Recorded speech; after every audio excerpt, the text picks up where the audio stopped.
want to welcome you to Gonzarilla. This is the podcast that deals with music, movies, comedy, and all forms of excessive consumption. My name is Brian Bentley. I want to thank you guys for being here today. When they have those top 10 polls, you've seen them, like what are the top 10 live bands, for example, of all time? I put the original band Lynyrd Skynyrd at the top of that list. This band was amazing in the way that they combined precision, passion, chops into one package that literally no other band wanted to follow these guys on the stage. And there was a really important part of Skynyrd's metamorphosis as a band, and that is when Artimus Pyle joined for the recording of the third album, Nothing Fancy. And what Artemis brought was a sense of precision, a sense of showmanship and flair, and he just hit the drums really hard. Kind of reminds me of Dave Grohl, the way he came in and just energized this band. As everyone knows, the original Lynyrd Skynyrd met a horrible fate with the plane crash that happened in 1977 that killed lead singer Ronnie Van Zant. And Artimus Pyle was on that plane, and he was there.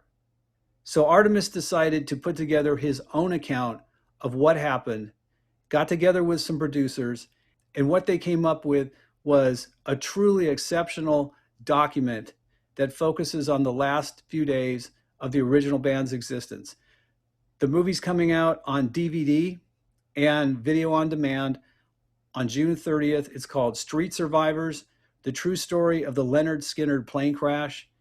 And the guy who wrote and directed this movie is here with us today. I'd like you to welcome Jared Cohn.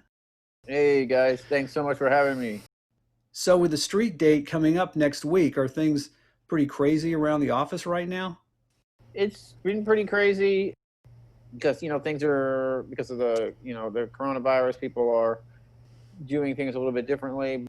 Yeah, we're definitely excited about the release of this movie. I'm very excited. We have a little shindig that we're putting together on Tuesday, the 30th, which is the release date. So doing that and, prepping for some other stuff.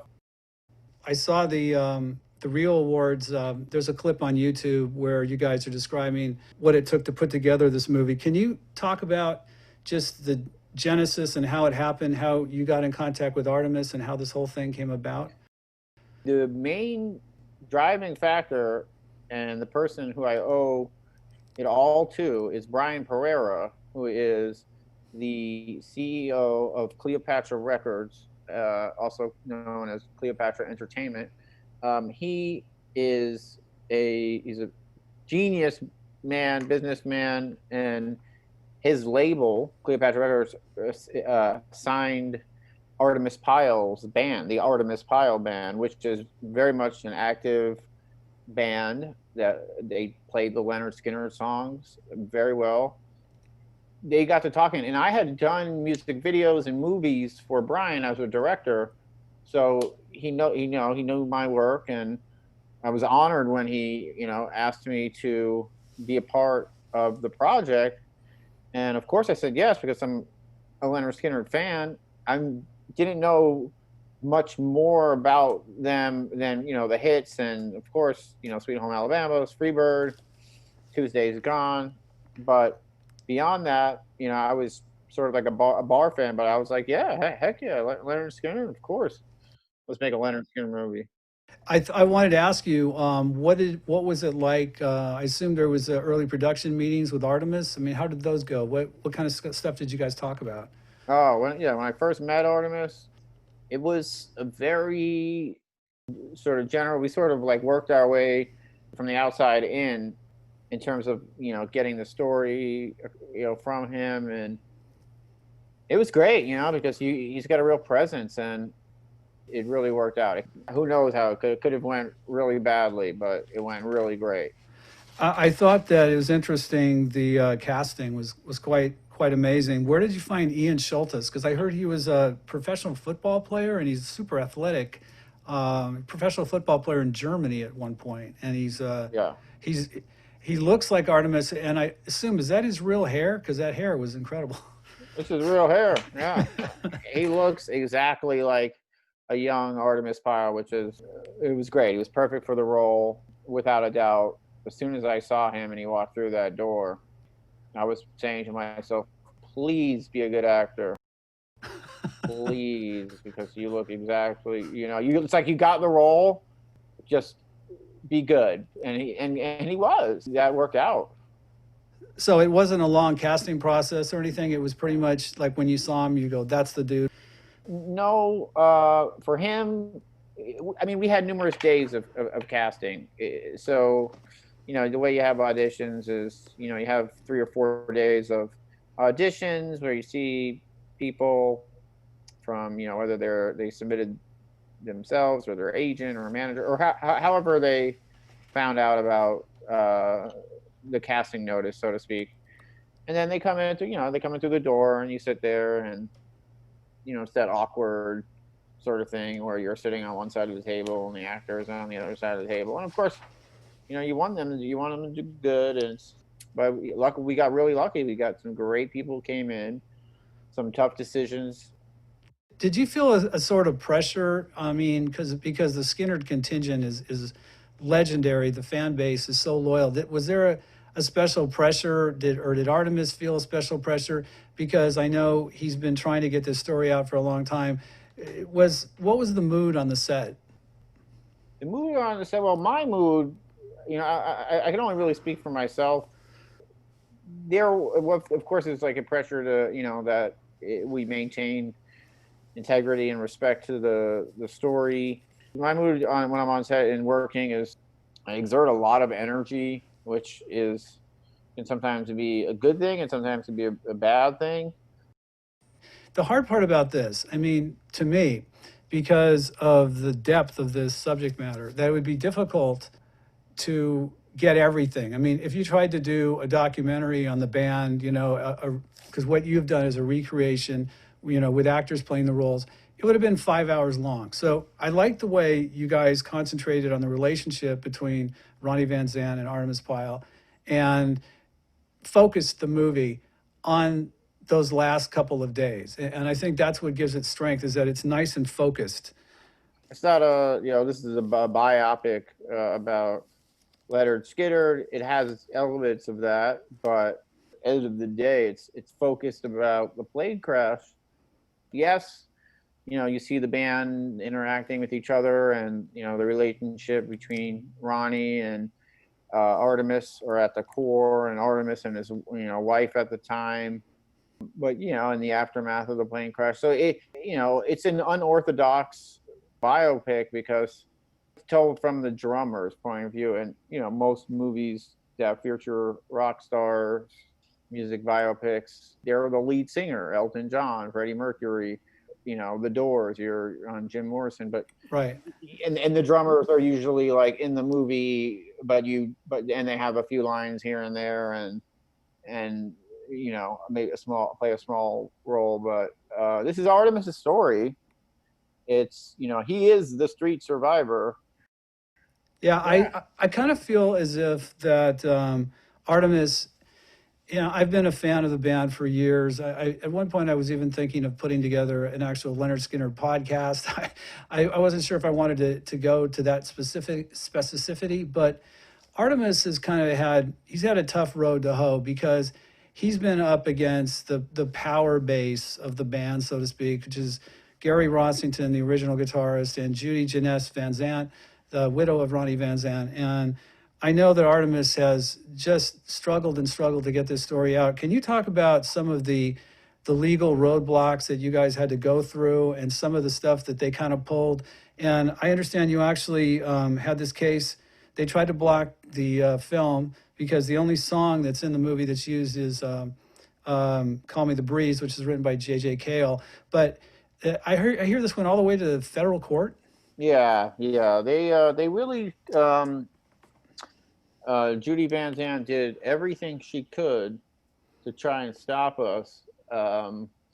She spent a lot of her money. I would say easy $1 million in legal fees. Hired this extremely large Manhattan law firm that when they deposed me and I had to give a deposition, Cleopatra flew me out, to New York, and I went to this law firm. It was like the entire floor of this beautiful building in New York City, and they just rows of attorneys, staring at me, camera, and a transcriber. What do you call it? Court reporter type Yeah. thing. And they just grilled me for hours. And I had just the one attorney next to me, Cleopatra's attorney, and so that was for me, I was subpoenaed. My text messages and emails were subpoenaed. She really kind of went for the jugular. What was her beef? What did they tell you?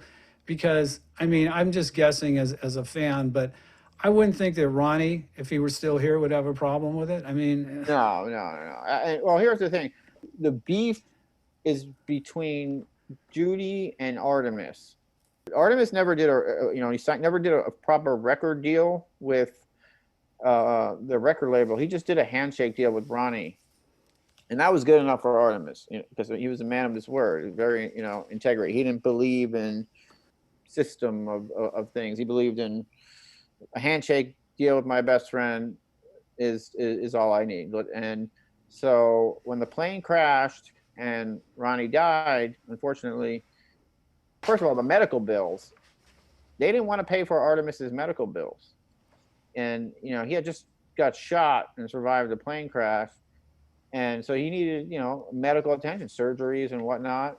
They refused to pay it. So from that very moment, and the residuals from all the songs, all the money stopped, and left Artemis in a really bad financial position, because all his money has to go to medical bills that the label should have paid for, and on top of that, he's not making any money from millions and millions of dollars. Something that he believes is worth around $15 million, which I believe is actually probably pretty accurate for 40 years of residuals from Lynyrd Skynyrd songs. You would think that they would be so grateful to Artemis, because to me, I loved Bob Burns as a drummer. He was fine, and he was great in the studio. But Artemis, without Artemis, he's kind of like Dave Grohl in Nirvana. Without Artemis, I don't think they ever would have had the kind of live impact that they had. And I kind of feel as if it's hard enough, right, to make a movie as is. You got enough issues. You're trying to get everything right. And then you got to deal with all this other shit, on the side. It's got to be. It's got to be mind blowing. How did it actually ended up playing out? I hear that it actually went to an appeal in federal court. Yeah. So what happened was, they sued us and they won. They won. They won, and it was devastating. When that happened, I lost my mind and went through, a whole negative spiral, because I had put in all this work, years of work, into making this film, and the only chance we had was this appeal to a different court, 3 entirely new judges. So that was great. We won the appeal. Now the movie is able to come out.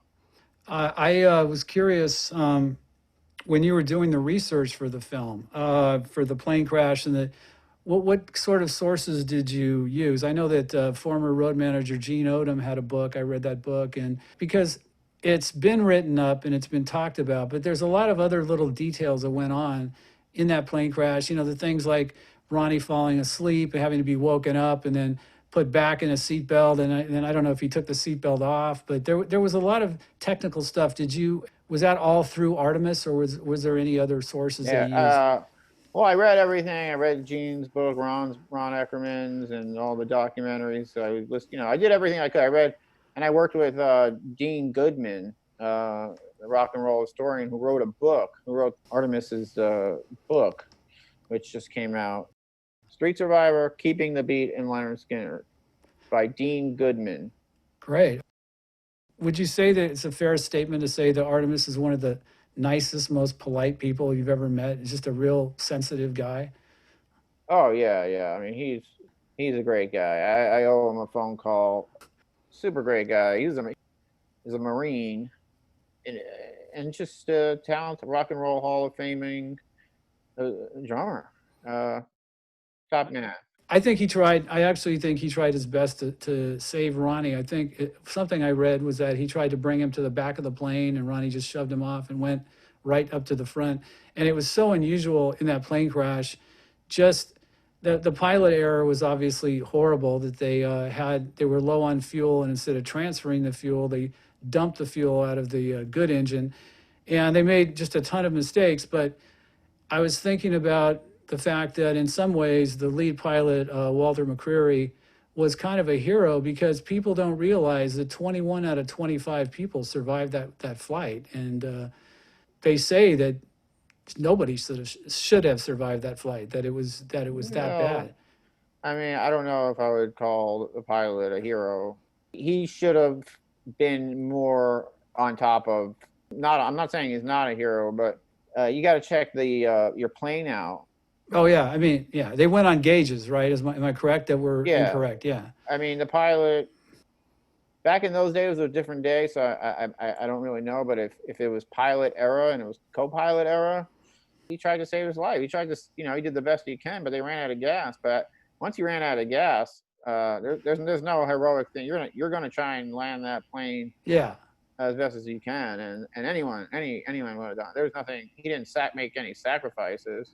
No, no. When I said hero, I meant more along the lines of he screwed everything up, but the landing could have been, completely cataclysmic. I mean, I think the fact that they were hitting those treetops, slowing the plane down, they didn't make the runway because of that, but also it did slow the airspeed of the plane down. Had it been going faster, I mean, at that point, there's really nothing you can do. I mean, if you have no gas and you have no power, but you're going down. However, you're going down.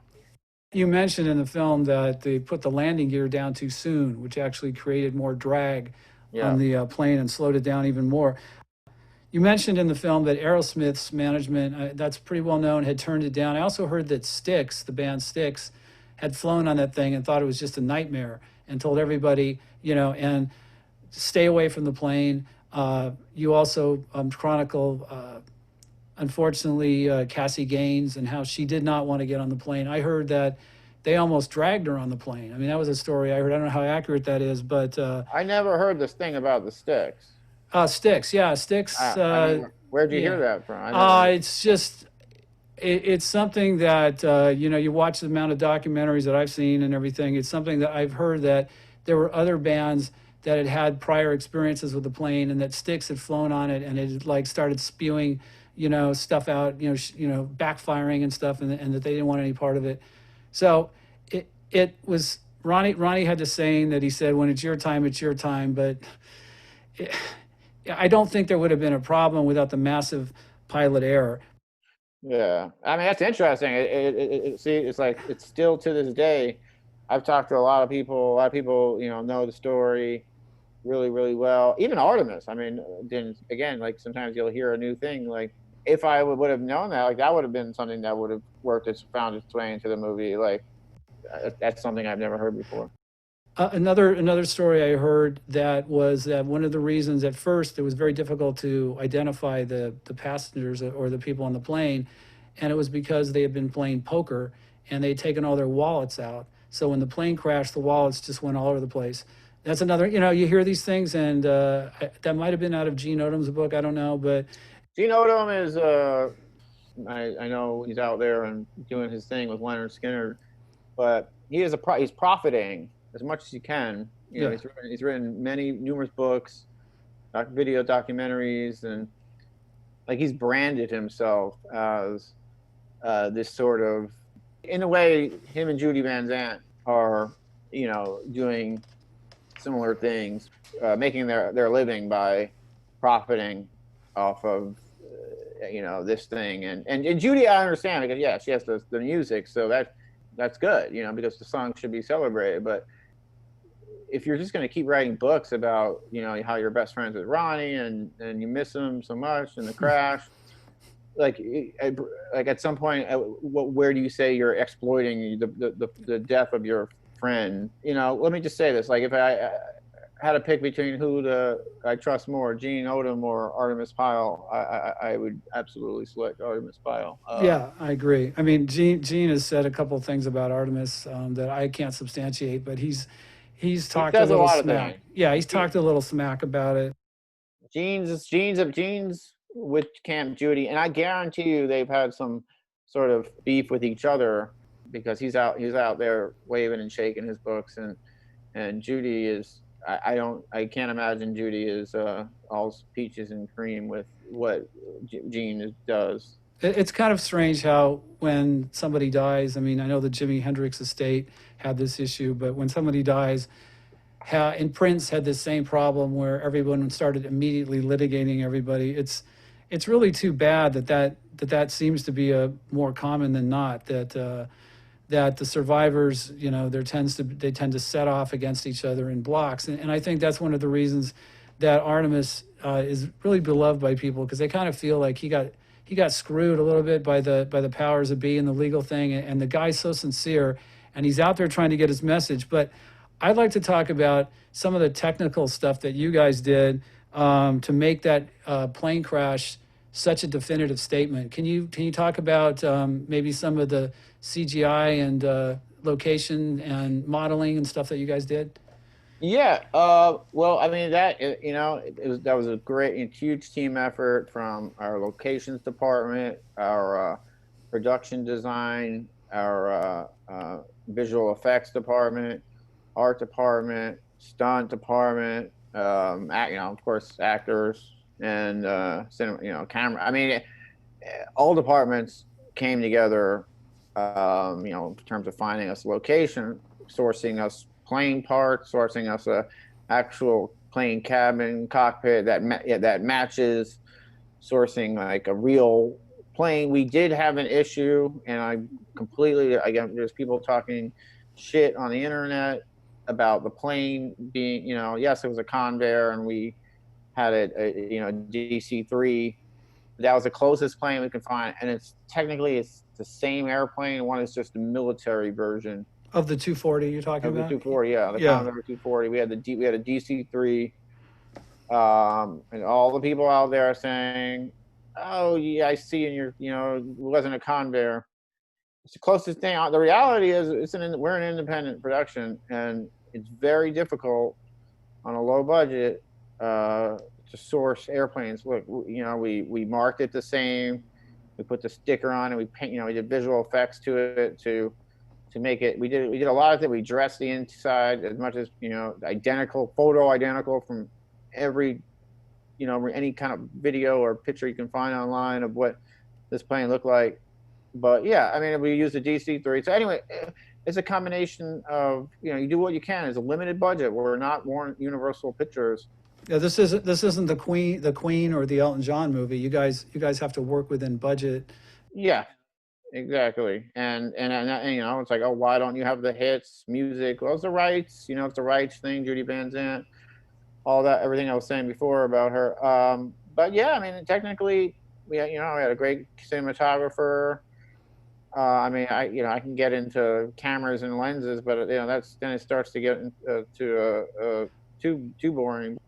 Well, the editing was fantastic, and so was the sound. The sound of those explosions going off was just excellent. Yeah, our post-production team, sound designer, composer, visual colorist, they came together and they worked really well because they sensed that this was something that was an important film.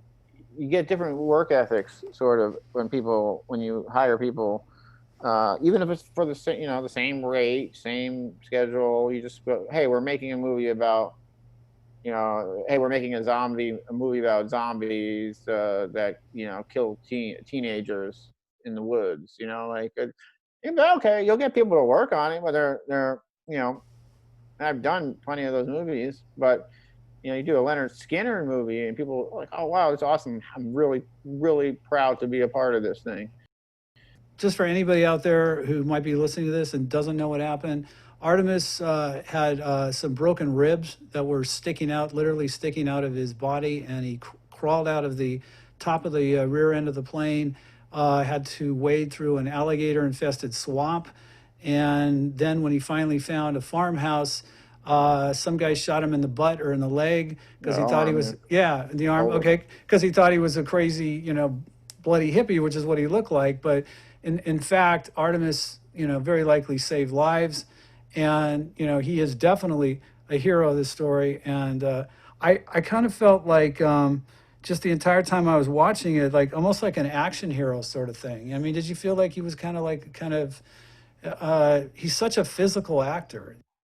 Yeah, I mean, Lynyrd, like you said, Lynyrd being a professional football player, he's a Marine. I mean, Artimus Pyle in real life back then just came out of the Marines, so the guy is saving lives. He's super strong. He's super fit.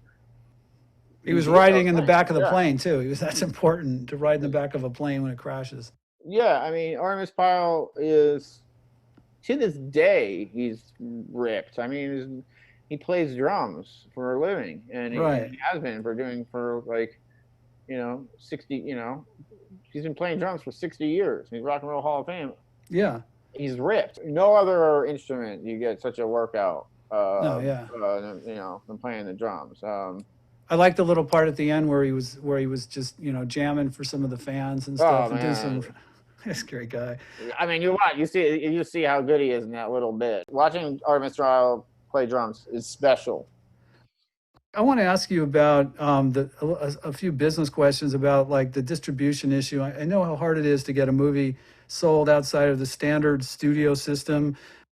What does it take these days to get a film on demand or to get it onto like Amazon or Netflix? I mean, is there a process that actually works, or is it like just knowing people? I mean, how does that work?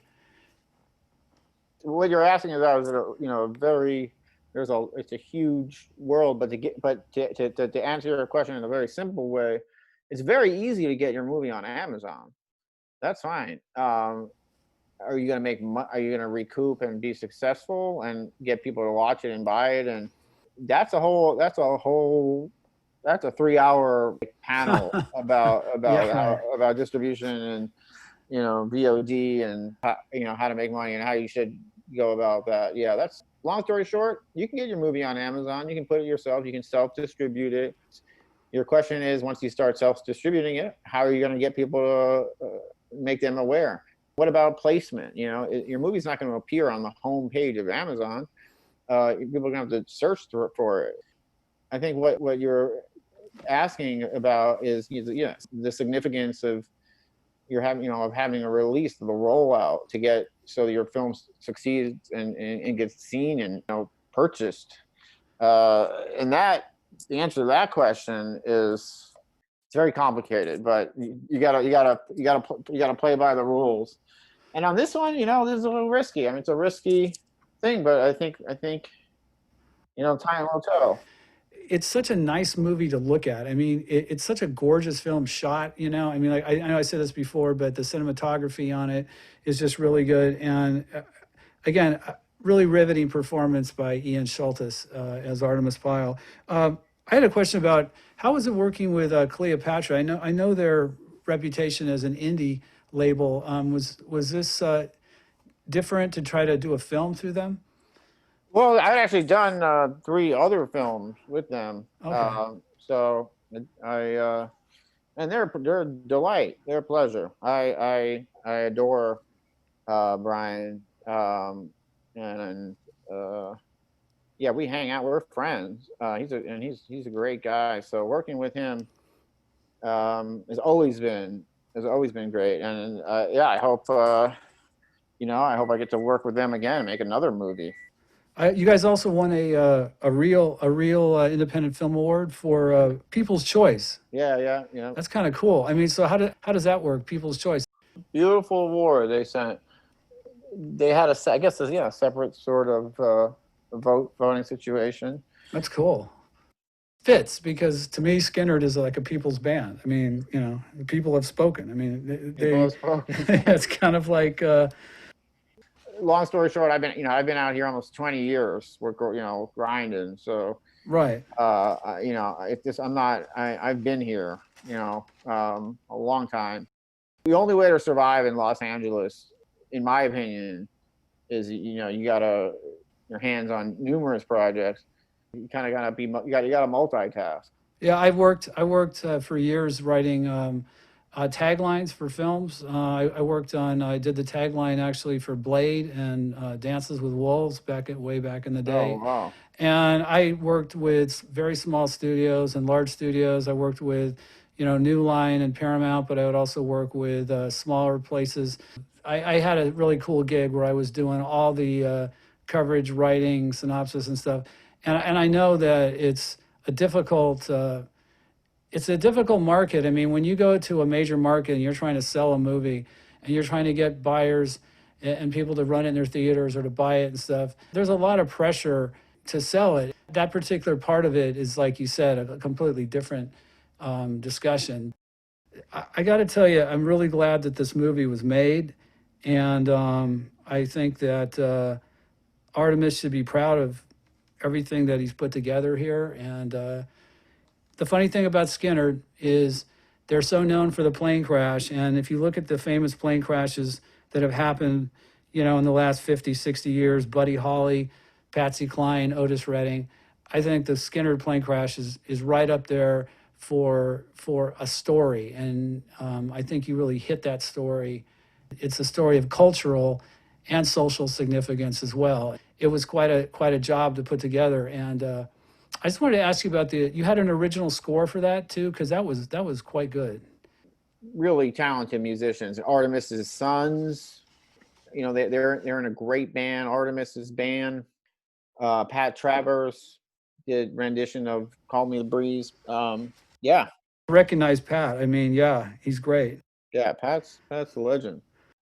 What's it like right now with the shutdown, lockdown, pandemic, and all that? I mean, is anything in production right now? I mean, how is? Yeah, yeah. There's a lot of produced things going that are coming back right now because production. I mean, there was people never stopped. I made a movie in Florida Uh-huh. about a month ago, a shark movie, and people are shooting left and right now. Some people are, you know, they're doing these crazy guidelines, and you should definitely be safe. And you know, it's changed, but at the end of the day, people are back filming. I've never stopped, and I'm going into production shortly. Do you want to plug anything or tell us about anything you're working on right now? Yeah, well, other than Lynyrd Skynyrd, there was a movie called Her Deadly Groom. It's a TV movie, Okay. a Lifetime channel, but it's a movie that I not only directed but produced. It's Please, scheduled to go on Lifetime. You got that all yeah, worked? Yeah, cool. it's premiering 2 days, but just be on the lookout for Her Deadly Groom, Cool. That's and awesome. give that tune and watch. Give it some good ratings. It needs I want to get as many people behind it to give it the ratings. Before I let you go, I just wanted to ask you: was there anything on the film, like any cool stories that you recall that might be something that one day might be on a bonus DVD or something? Anything that struck you about doing that film? Uh, I'll tell you the story. It's a little bit more interesting than some of the sort of boring. Oh, this guy pulled a prank on me. It's a bit more detailed, but I think you'll appreciate it. Sure. So our show is non-union, right? There's what's called the IATSE union, a stage and theater employee, huge almost $1 billion organization that every union worker on the movie set is in what's called IATSE, right? And when you Right. make a big movie, you sign a deal with them saying that we are hiring your union workers to be on this movie. You know, you can't terminate someone because you just like them. You know, they have to work. It's 6 hours on, and you take a break at this time. If you don't break at exactly that time, then you have to pay an extra $100 an hour. Or like, it's very union, very proud, and for its members, certainly a great. You want to be in the union, right? Yeah. That being said, when you're an independent film company, you can't afford to hire a union crew. So you go non-union, right? You hire people, and union people can work non-union. which is weird, but non-union people can't work union jobs. So majority of crew want to be in this union. Okay, but we're low budget. So there's a thing that happens, and it's very hostile. It's called, when a show gets organized, or in other words, flipped. That means that somebody on the movie crew contacted the union. The union, and then what they do is they show up to meet up with the producers. They just show up, and they'll show up 20 or 30 of them, or Is it kind of like a raid or something? I mean, it's like a raid. They raid your production. They force every crew member to stop working, and they hand a contract over to your producer. So you're held hostage right now. All your crew has walked out on you. People that you were very kind to and have hired, and you brought onto a film, a low budget independent film, but they all will walk. They will leave the set, the movie set. The union people will hold you hostage until you sign an agreement that says this is now a union show. Now you have to pay the fees that you should have paid. This sounds like a shakedown to me at that point. Oh yes, 100%. Yeah, 100%. It's a shakedown. So they do that, and they're known for doing that. They always come on the biggest, most expensive day. They know things. It was quite an incident to be directing a feature that gets flipped by the union.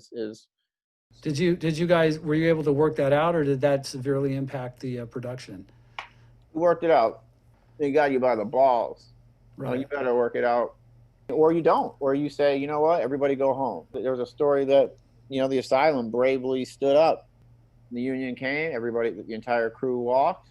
And the asylum says, "All right, goodbye, guys. You're all we're taking our production somewhere else." A very important part of the story is it's very difficult to get into the union, and the easiest way for you to get into the union is to get on a show that gets flipped.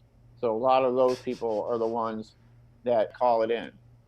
So it's kind of like somebody finks out the producer or the show, and then the union comes in. It's kind of like an OSHA raid or something. It sounds. But like they call you there. They sneakily call someone calls the union. Someone tips them off. Someone says, "Hey guys, my name is so and so. This is my crew position. I'm working on this feature film. It's non-union. They have a budget, a good budget, and then they'll send me the call sheet. The call sheet gets sent. They're in contact with this person, and then they show up. They show up at lunch. They know things, and you're encouraged as a union member or non-union member to call in these shows. So it's a very dirty little secret that people don't want to talk about, and that's what happened. But yeah, no man, I think that's about it. So I want to thank you guys for joining us today. We've been talking about the film Street Survivors, the true story of the Lynyrd Skynyrd plane crash. It is coming out on DVD and video on demand on June 30th. It is an amazing film that Artimus Pyle, the drummer for Lynyrd Skynyrd, has put together to tell his story about what happened that fateful day. And I think anyone who's a Skynyrd fan, this is an automatic for you to check out.